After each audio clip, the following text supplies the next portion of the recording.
Esta conferencia está dedicada a hablar sobre el tema de las causas del movimiento. En las conferencias anteriores lo que hicimos fue hablar sobre la descripción del movimiento.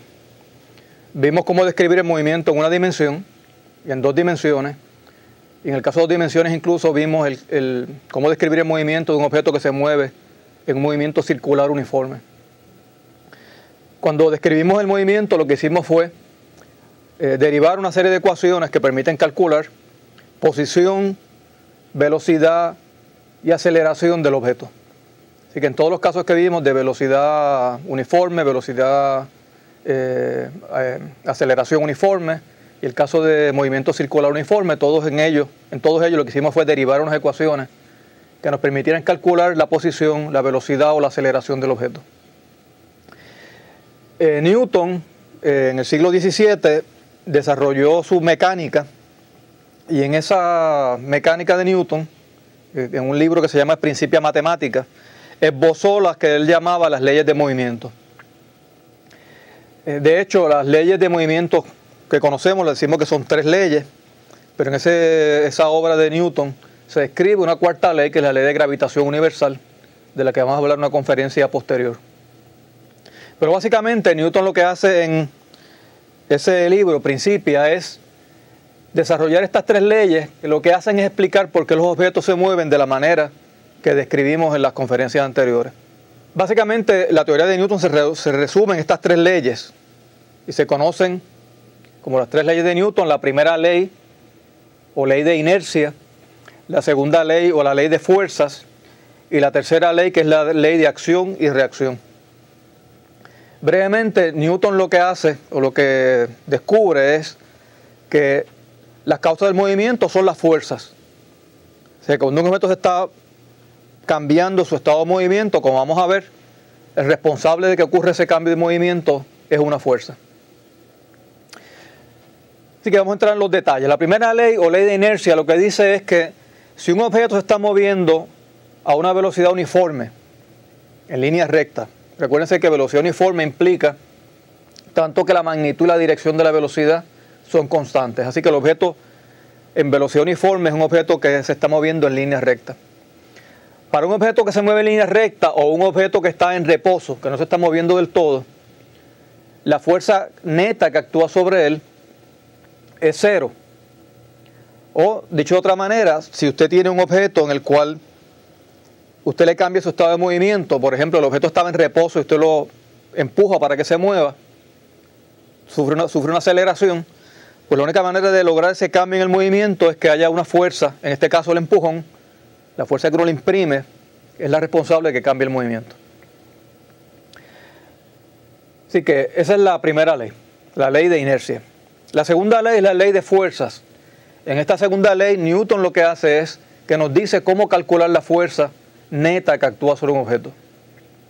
Y básicamente lo que dice Newton es que la relación entre la fuerza y la aceleración es una de una proporcionalidad directa. Son directamente proporcionales una por la otra. Si usted aumenta la fuerza, la duplica, por ejemplo, la aceleración sobre el objeto tiene que duplicarse también. Si usted reduce la mitad de la fuerza, pues la aceleración se tiene que reducir a la mitad. El concepto importante aquí es el concepto de fuerza neta, del que vamos a hablar en unos instantes. La tercera ley se conoce como la ley de acción y reacción. Newton lo que nos dice aquí es que toda fuerza es una interacción entre dos objetos. Así que cuando decimos que uno le aplica una fuerza a digamos una bola para tirarla, pues lo que dice Newton es que está interactuando dos cosas, ¿verdad? Digamos la mano de uno y el objeto que uno está tirando. Son dos objetos que interactúan. Y lo que dice Newton es que en esa interacción, tanto un objeto como el otro ejercen fuerza. El primer objeto ejerce una fuerza sobre el segundo y el segundo objeto ejerce una fuerza que es igual en magnitud, pero en la dirección opuesta sobre el primero. Así que esta ley se conoce como la ley de acción y reacción. Si uno dice que uno empuja la bola, pues entonces la acción es, la fuerza de acción es esa fuerza impulsora y la reacción es la fuerza entonces que ejerce la bola sobre mi mano. La primera ley tiene varias implicaciones que tenemos que estar claros. Primero, si un objeto está en reposo o se mueve en línea recta, como les dije hace unos minutos, la fuerza neta sobre ese objeto entonces es cero.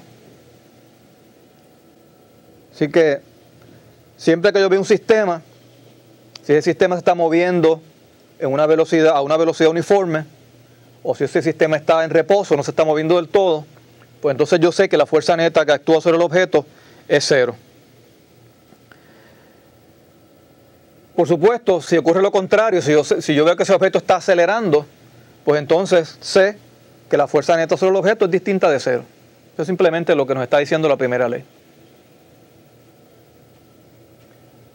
Así que básicamente la primera ley lo que nos permite a nosotros es reconocer aquellos casos en donde la fuerza neta va a ser cero y los casos en donde la fuerza neta va a ser distinta de cero.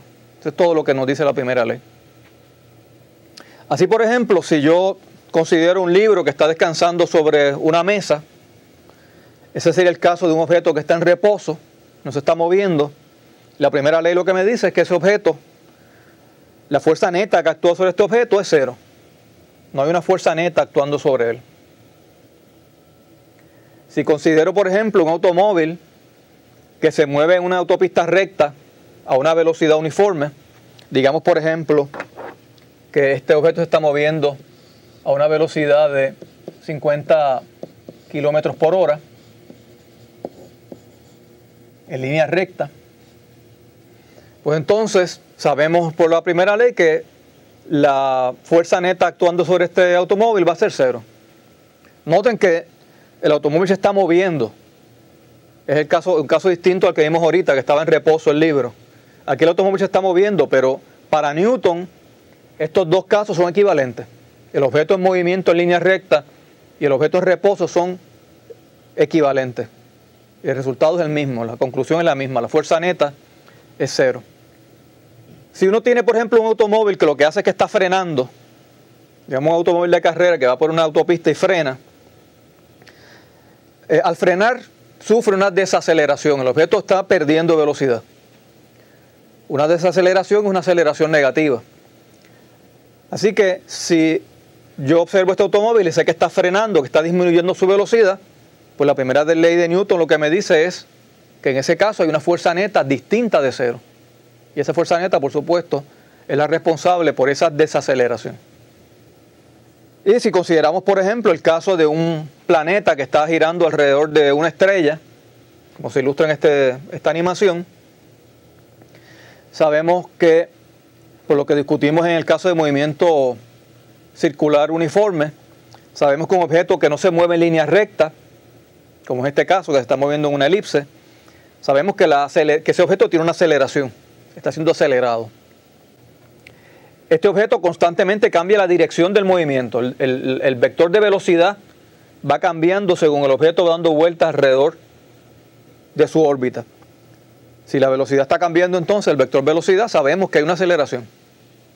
Y la primera ley entonces me garantiza que sobre este sistema, sobre ese planeta, tiene que estar actuando una fuerza neta distinta de cero. Así que básicamente eso es lo importante de la primera ley. El uso que tiene, ¿verdad?, que nos sirve para reconocer aquellas instancias donde la fuerza neta sobre un objeto es cero o aquellas instancias donde la fuerza neta es distinta de cero.